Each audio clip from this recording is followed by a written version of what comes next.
ಉಜಿರೆ ಭಾಗದ ಪ್ರಬಲ ನಾಯಕ ಮಹೇಶ್ ಶೆಟ್ಟಿ ತಿಮರೋಡಿ ಹಿಂದೂ ಪರ ಹೋರಾಟಗಾರ ಬಿಜೆಪಿಯ ರಾಷ್ಟ್ರೀಯ ನಾಯಕ ಬಿಎಲ್ ಸಂತೋಷ್ ಅವರ ನಿಂದಿಸಿದಂತಹ ಕೇಸ್ನಲ್ಲಿ ಮಹೇಶ್ ತಿಮರೋಡಿ ಅರೆಸ್ಟ್ ಆಗ್ತಾರ.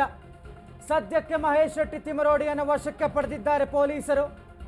ಬ್ರಹ್ಮಾವರ ಠಾಣೆಗೆ ಆಗಮಿಸಿರುವಂತಹ ಮಹೇಶ್ ತಿಮರೋಡಿ ವಿಚಾರಣೆಗೆ ಹಾಜರಾಗದ ಹಿನ್ನೆಲೆ ವಶಕ್ಕೆ ಪಡೆದಿರುವಂತಹ ಖಾಕಿ ಬಿಎಲ್ ಸಂತೋಷ್ ನಿಂದಿಸಿದಂತಹ ಕೇಸ್ನಲ್ಲಿ ತಿಮರೋಡಿ ವಶಕ್ಕೆ ಪಡೆದಿದ್ದಾರೆ. ಉಡುಪಿಯ ಬ್ರಹ್ಮಾವರ ಠಾಣೆಯಲ್ಲಿ ದಾಖಲಾಗಿತ್ತು ಕೇಸ್. ನಿಂದನೆ ಕೇಸ್ನಲ್ಲಿ ಮಹೇಶ್ ತಿಮರೋಡಿ ಅರೆಸ್ಟ್ ಆಗ್ತಾರೆ. ಸೌಜನ್ಯ ಪರ ಹೋರಾಟಗಾರರಲ್ಲಿ ಪ್ರಮುಖರು, ಉಜಿರೆ ಭಾಗದ ನಾಯಕ ಹಿಂದೂ ಪರ ಹೋರಾಟಗಾರ ಮಹೇಶ್ ಶೆಟ್ಟಿ ತಿಮರೋಡಿ ಸದ್ಯಕ್ಕೆ ಖಾಕಿ ಬಲೆಗೆ ಬಿದ್ದಿದ್ದಾರೆ. ವಶಕ್ಕೆ ಪಡೆದಿದ್ದಾರೆ ಪೊಲೀಸರು.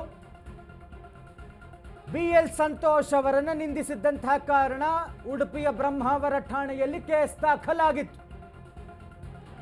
ಇವತ್ತು ಬೆಳ್ಳಂಬೆಳಗ್ಗೆ ದೊಡ್ಡ ಹೈಡ್ರಾಮಾ ತಿಮರೋಡಿ ಅವರ ಮನೆಯಲ್ಲಿ. ಸದ್ಯಕ್ಕೆ ಬ್ರಹ್ಮಾವರ ಠಾಣೆಗೆ ಆಗಮಿಸಿದ್ದಾರೆ ಮಹೇಶ್ ಶೆಟ್ಟಿ ತಿಮರೋಡಿ. ನೋಟಿಸ್ ಕೊಟ್ಟಿದ್ರು, ವಿಚಾರಣೆಗೆ ಬಂದಿರಲಿಲ್ಲ. ಹೀಗಾಗಿ ಮಹೇಶ್ ಶೆಟ್ಟಿ ತಿಮರೋಡಿ ಅವರನ್ನು ವಶಕ್ಕೆ ಪಡೆದುಕೊಂಡಿದ್ದಾರೆ. ಇವತ್ತು ಬೆಳ್ಳಂಬೆಳಗ್ಗೆ ದೊಡ್ಡ ಹೈಡ್ರಾಮಾ ಉಜಿರೆಯ ತಿಮರೋಡಿಯಲ್ಲಿರುವಂತಹ ಮಹೇಶ್ ಶೆಟ್ಟಿ ತಿಮರೋಡಿ ಅವರ ಮನೆಯಲ್ಲಿ. ಆ ಭಾಗದ ಪ್ರಬಲ ನಾಯಕ, ಒಂದು ರೀತಿಯಾಗಿ ದೊಡ್ಡ ಬೆಂಬಲಿಗರ ಪಡೆಯನ್ನೇ ಹೊಂದಿರುವಂತಹ ಹಿಂದೂ ಪರ ಹೋರಾಟಗಾರ. ಬೆಳ್ಳಂಬೆಳಗ್ಗೆ ಮಟ್ಟಣ್ಣನವರ್ ಸೇರಿದಂತೆ ಇವರ ಪುತ್ರ ಮತ್ತು ಬೆಂಬಲಿಗರ ಪಡೆ ಪೊಲೀಸರ ನಡುವೆ ವಾಗ್ವಾದವೇ ಏರ್ಪಟ್ಟಿತ್ತು. ಬರೋಬ್ಬರಿ 20 ಜೀಪ್ಗಳಲ್ಲಿ ಬಂದಿದ್ರು ಪೊಲೀಸರು. ಈಸ್ ನಾಟ್ ಅರೆಸ್ಟೆಡ್, ದಯವಿಟ್ಟು ತಿಳ್ಕೊಳ್ಳಿ. ಮಹೇಶ್ ಶೆಟ್ಟಿ ತಿಮರೋಡಿ ಇನ್ನೂ ಕೂಡ ಬಂಧನ ಆಗಿಲ್ಲ. ವಿಚಾರಣೆಗೆ ಕರೆದುಕೊಂಡು ಹೋಗಿದ್ದಾರೆ. ಈಸ್ ಇನ್ ಟು ಕಸ್ಟಡಿ ಅಷ್ಟೇ. ಅವರ ಪ್ರೈವೇಟ್ ವೆಹಿಕಲ್ನಲ್ಲಿ, ತಿಮರೋಡಿ ಅವರ ಕಾರ್ನಲ್ಲಿ ಬ್ರಹ್ಮಾವರ ಠಾಣೆಗೆ ಹೋಗಿದ್ದಾರೆ. ಪೊಲೀಸ್ ಠಾಣೆಯಲ್ಲಿ ವಿಚಾರಣೆ ನಡೆಸಲಿರುವ ಪೊಲೀಸರು ನಿಂದನೆ ಆರೋಪದ ಬಗ್ಗೆ ಮಹೇಶ್ ತಿಮರೋಡಿ ವಿಚಾರಣೆ ಆಗತ್ತೆ. ಪೊಲೀಸರ ಪ್ರಶ್ನೆಗಳಿಗೆ ಸಮರ್ಪಕ ಉತ್ತರ ನೀಡದಿದ್ದರೆ ಅರೆಸ್ಟ್ ಆಗ್ತಾರೆ. ಮತ್ತು ಎಫ್ಐಆರ್ನಲ್ಲಿ ಜಾಮೀನು ರಹಿತ ಪ್ರಕರಣ ದಾಖಲಾಗಿದೆ. ವಿಚಾರಣೆ ಬಳಿಕ ಬಹುತೇಕ ಮಹೇಶ್ ಶೆಟ್ಟಿ ತಿಮರೋಡಿ ಬಂಧನ ಆಗುವ ಸಾಧ್ಯತೆ ಇದೆ. ಎಫ್ಐಆರ್ನಲ್ಲಿ ಜಾಮೀನು ರಹಿತ ಕೇಸ್ ದಾಖಲಾಗಿದೆ ತಿಮರೋಡಿ ಅವರ ವಿರುದ್ಧ. ಪೊಲೀಸರ ಪ್ರಶ್ನೆಗಳಿಗೆ ಆಸ್ ಎಕ್ಸ್ಪೆಕ್ಟೆಡ್ ಉತ್ತರ ಕೊಡದಿದ್ದರೆ ಬಂಧನ ಆಗುವಂತಹ ಸಾಧ್ಯತೆ ಇದೆ.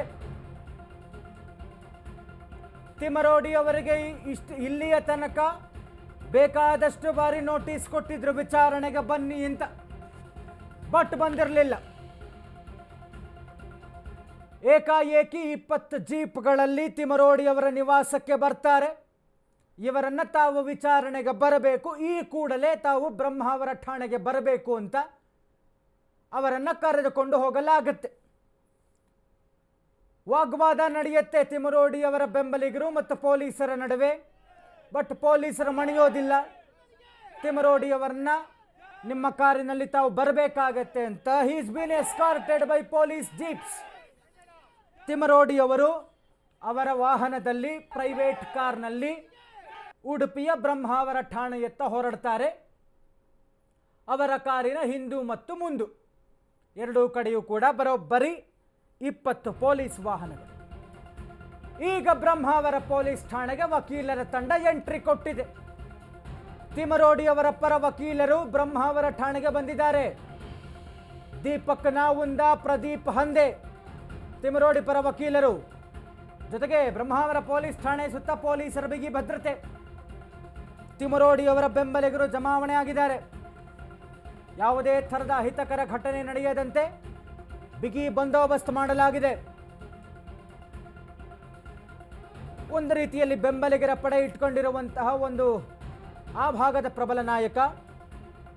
ಯಾವಾಗ ತಿಮರೋಡಿ ಅವರ ಬಂಧನ ಆಗಿಬಿಡುತ್ತೆ ಅನ್ನುವಂಥ ವಿಚಾರ ಗೊತ್ತಾಯಿತು, ಮೆಸೇಜ್ ಪಾಸ್ ಆಯಿತು, ದಾರಿ ಉದ್ದಕ್ಕೂ ನಿಂತರು ಇವರ ಬೆಂಬಲಿಗರು. ಜೊತೆಗೆ ಬ್ರಹ್ಮಾವರ ಠಾಣೆ ಸುತ್ತ ಜಮಾಯಿಸಿದ್ದಾರೆ ತಿಮರೋಡಿ ಬೆಂಬಲಿಗರು. ಹೇಳಕ್ಕಾಗಲ್ಲ ಯಾವಾಗ ಏನು ಬೇಕಾದ್ರೂ ಆಗಬಹುದು ಅನ್ನೋದಕ್ಕೆ. ಯಾವುದೇ ಅಹಿತಕರ ಘಟನೆ ಆಗಬಾರದು ಅಂತ ಹೆಚ್ಚಿನ ಪೊಲೀಸ್ ಬಿಗಿ ಭದ್ರತೆ ಬ್ರಹ್ಮಾವರ ಠಾಣೆ ಸುತ್ತ. ಈ ಮಧ್ಯದಲ್ಲಿ ತಿಮರೋಡಿ ಪರ ವಕೀಲರು ಈಗಾಗಲೇ ಬ್ರಹ್ಮಾವರ ಠಾಣೆಗೆ ಬಂದಿದ್ದಾರೆ. ಇಫ್ ಇನ್ ಕೇಸ್ ಅರೆಸ್ಟ್ ಮಾಡಿಬಿಟ್ಟರೆ ಅವರನ್ನು ಹೊರತರುವಂತಹ ಪ್ರಯತ್ನದಲ್ಲಿ ಮಹೇಶ್ ಶೆಟ್ಟಿ ತಿಮರೋಡಿ ಪರ ವಕೀಲರು ಈಗಾಗಲೇ ಪ್ರದೀಪ್ ಹಂದೆ ಮತ್ತು ದೀಪಕ್ ನಾವುಂದ ತಿಮರೋಡಿ ಪರ ವಕೀಲರು ಬ್ರಹ್ಮಾವರ ಠಾಣೆಗೆ ಬಂದಿದ್ದಾರೆ. ಅಲ್ಲೂ ಕೂಡ ದೊಡ್ಡ ಮಟ್ಟದಲ್ಲಿ ತಿಮರೋಡಿಯವರ ಬೆಂಬಲಿಗರು ತಾವು ನೋಡಬಹುದು ಸ್ಕ್ರೀನ್ನಲ್ಲಿ ದಾರಿ ಉದ್ದಕ್ಕೂ ಕೈ ಬೀಸ್ಕೊಂಡು ನಿಂತಿದ್ದಾರೆ ತಿಮರೋಡಿ ಪರ ಬೆಂಬಲಿಗರು. ಯಾಕೆಂದರೆ 1992ರಿಂದ ಇವರ ನಿರಂತರವಾದಂಥ ಹೋರಾಟ ಧರ್ಮದ ವಿಚಾರವಾಗಿ ತಿಮರೋಡಿ ಅವರು ಕೂಡ ಖುದ್ದು ಧರ್ಮಾಧಿಕಾರಿ, ಒಂದು ಕ್ಷೇತ್ರದ ಧರ್ಮಾಧಿಕಾರಿ. ಬಹಳ ನಿಷ್ಠೆಯಿಂದ ಪ್ರಾಮಾಣಿಕವಾಗಿ ಪಾರದರ್ಶಕವಾಗಿ 1992 ನಾನು ಧರ್ಮದ ಪರವಾದಂಥ ಕೆಲಸಗಳನ್ನು ಮಾಡ್ಕೊಂಡು ಬಂದಿದ್ದೀನಿ ಅನ್ನುವಂಥದ್ದು ಅವರ ಪರವಾದಂಥ ಒಂದು ವಾದ. ಜೊತೆಗೆ ತಾವು ಬೇಕಾದಷ್ಟು ಅವರ ವಿಡಿಯೋಗಳನ್ನು ನೋಡಿರ್ತೀರಾ. ಒಂದು ರೀತಿಯಲ್ಲಿ ಯಾವುದೇ ಥರದ ಫಿಲ್ಟರ್ ಇಲ್ಲದ ಹಾಗೆ ತಿಮರೋಡಿಯವರು ಎಲ್ಲರನ್ನ ಖಂಡಿಸುವಂತಹ ಕೆಲಸವನ್ನು ಮಾಡ್ತಾರೆ. ಅದರಲ್ಲೂ ಕೂಡ ಪ್ರಮುಖವಾಗಿ ರಾಜಕೀಯ ಪಕ್ಷಗಳು ಮತ್ತು ತಿಮರೋಡಿಯವರನ್ನ ಕರೆದೊಯ್ಯುವಂಥ ಮಾರ್ಗ ಮಧ್ಯದಲ್ಲಿ ಹೈಡ್ರಾಮವೇ ಆಗಿದೆ. ಗಿರೀಶ್ ಮಟ್ಟಣ್ಣನವರು ಮತ್ತು ತಿಮರೋಡಿಗೆ ಆಪ್ತರು ಜೈಕಾರವನ್ನು ಹಾಕಿದ್ದಾರೆ. ಬ್ರಹ್ಮಾವರ ರಸ್ತೆ ಬಳಿ ಜೈಕಾರ ಹಾಕಿರುವಂತಹ ಬೆಂಬಲಿಗರು ದಾರಿ ಉದ್ದಕ್ಕೂ ನಿಂತುಕೊಂಡಿದ್ದಾರೆ. ಹೈಡ್ರಾಮಾ. ನಮ್ಮ ನಾಯಕ ಮಹೇಶ್ ಶೆಟ್ಟಿ ತಿಮರೋಡಿ, ನಮ್ಮ ನಾಯಕ ಗಿರೀಶ್ ಮಟ್ಟಣ್ಣನವರಂತ ಈ ರೀತಿಯಾಗಿ ಅವರ ಆಪ್ತರು ಇಬ್ಬರಿಗೂ ಕೂಡ ಜೈಕಾರವನ್ನು ಹಾಕಿದ್ದಾರೆ ಬೆಂಬಲಿಗರು. ಬ್ರಹ್ಮಾವರಕ್ಕೆ ಕರೆದುಕೊಂಡು ಹೋಗುವಂತಹ ಮಾರ್ಗ ಮಧ್ಯದಲ್ಲಿ ಇಷ್ಟೆಲ್ಲ ಹೈಡ್ರಾಮಾ. ಪ್ರತಿ ಬಾರಿಯೂ ಕೂಡ ಒಂದಲ್ಲ ಒಂದು ವಿವಾದದಲ್ಲಿ ಸಿಕ್ಕಾಕೊಳ್ತಾ ಇದ್ರು ತಿಮರೋಡಿಯವರು. ರೌಡಿ ಶೀಟರ್, ಜೊತೆಗೆ ಈಗಾಗಲೇ ಬೇಕಾದಷ್ಟು ಬಾರಿ ಜೈಲನ್ನು ನೋಡ್ಕೊಂಡು ಬಂದಿರುವಂತಹ ತಿಮರೋಡಿ ಯಾವುದಕ್ಕೂ ಕೂಡ ಹೆದರೋಡಿಲ್ಲ ಅನ್ನುವಂಥದ್ದು ಅವರು ಹೇಳ್ತಾರೆ. ಮತ್ತು ಈ ಬಾರಿಯದ್ದು 2012ರಲ್ಲಿ ಆರಂಭವಾದಂತಹ ಸೌಜನ್ಯ ಪರವಾದಂಥ ಹೋರಾಟ, ಅದಕ್ಕೆ ಮುಖ್ಯ ರೂವಾರಿ ಮಹೇಶ್ ಶೆಟ್ಟಿ ತಿಮರೋಡಿ. 13 ವರ್ಷಗಳ ನಿರಂತರವಾದಂಥ ಹೋರಾಟ ಇವರದ್ದು ಸೌಜನ್ಯ ಪರವಾದಂಥದ್ದು. ಮತ್ತು ಈ ಮಧ್ಯದಲ್ಲಿ ಶ್ರೀ ಕ್ಷೇತ್ರ ಧರ್ಮಸ್ಥಳದ ಧರ್ಮಾಧಿಕಾರಿ ವೀರೇಂದ್ರ ಹೆಗಡೆ ಅವರ ವಿರುದ್ಧ, ಹೆಗಡೆ ಅವರ ಕುಟುಂಬದ ವಿರುದ್ಧ ಅವರಿಂದ ಇಷ್ಟೆಲ್ಲ ಅನಾಚಾರಗಳಾಗಿದೆ, ಅಪ್ರಾಪ್ತ ಹೆಣ್ಣು ಮಕ್ಕಳ ಅತ್ಯಾಚಾರಗಳಾಗಿದೆ ಈ ಕ್ಷೇತ್ರದಲ್ಲಿ. ಇದೆಲ್ಲಕ್ಕೂ ಕೂಡ ಒಂದು ರೀತಿಯಲ್ಲಿ ನ್ಯಾಯವನ್ನು ಕೊಡಿಸುವಂಥ ಕೆಲಸವನ್ನು ಮಾಡ್ತೇವೆ ಅನ್ನುವಂಥ ಮುಂಚೂಣಿಯಲ್ಲಿ ನಿಂತಹ ಹೋರಾಟಗಾರ ಮಹೇಶ್ ಶೆಟ್ಟಿ ತಿಮರೋಡಿ. ಈ ಮಧ್ಯದಲ್ಲಿ ಪ್ರತಿಪಕ್ಷವಾದಂಥ BJP ಸದನದಲ್ಲೂ ಕೂಡ ಆಗ್ರಹಿಸುತ್ತೆ, ಇದು ಶ್ರೀ ಕ್ಷೇತ್ರಕ್ಕೆ ತರ್ತಾ ಇರುವಂಥ ಕಳಂಕ, ಇದರ ಹಿಂದೆ ನಿಂತಿರುವಂಥವರು ಮಹೇಶ್ ಶೆಟ್ಟಿ ತಿಮರೋಡಿ ಅಂತ ಅವರ ವಿರುದ್ಧ ಬಹುದೊಡ್ಡ ಆರೋಪವಾಗುತ್ತೆ. ಮತ್ತು BJP ನಗಪಾಟಲಿಗೆ ಈಡಾಗುತ್ತೆ. ಮೊನ್ನೆ ಇವರು ಮಾತಾಡಿರುವಂಥ ಯಾವುದೋ ಒಂದು ಹಳೆ ವಿಡಿಯೋವನ್ನು, ಇವರದಲ್ಲದೇ ಇರುವಂಥ ಹೇಳಿಕೆಯನ್ನು ಸದನದಲ್ಲಿ ಪ್ರಸ್ತಾಪಿಸ್ತಾರೆ ಮತ್ತು ಗೃಹ ಸಚಿವರಿಗೆ ಆಗ್ರಹಿಸ್ತಾರೆ ಇವರ ವಿರುದ್ಧ ಕ್ರಮ ಆಗಬೇಕು ಅಂತ. ಆ ಒಂದು ವಿಚಾರದಲ್ಲೂ ಕೂಡ BJPಗರನ್ನು ಹೀನಾಮಾನ ಬೈದಿದ್ರು ತಿಮರೋಡಿಯವರು.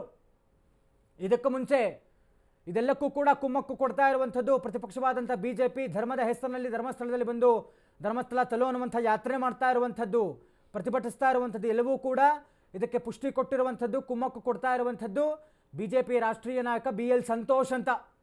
ಅವರ ವಿರುದ್ಧವೂ ಕೂಡ ನಿಂದಿಸಿದ್ರು. ಹೀಗಾಗಿ ಈ ಒಂದು ಪ್ರಕರಣ ದಾಖಲಾಗಿದೆ.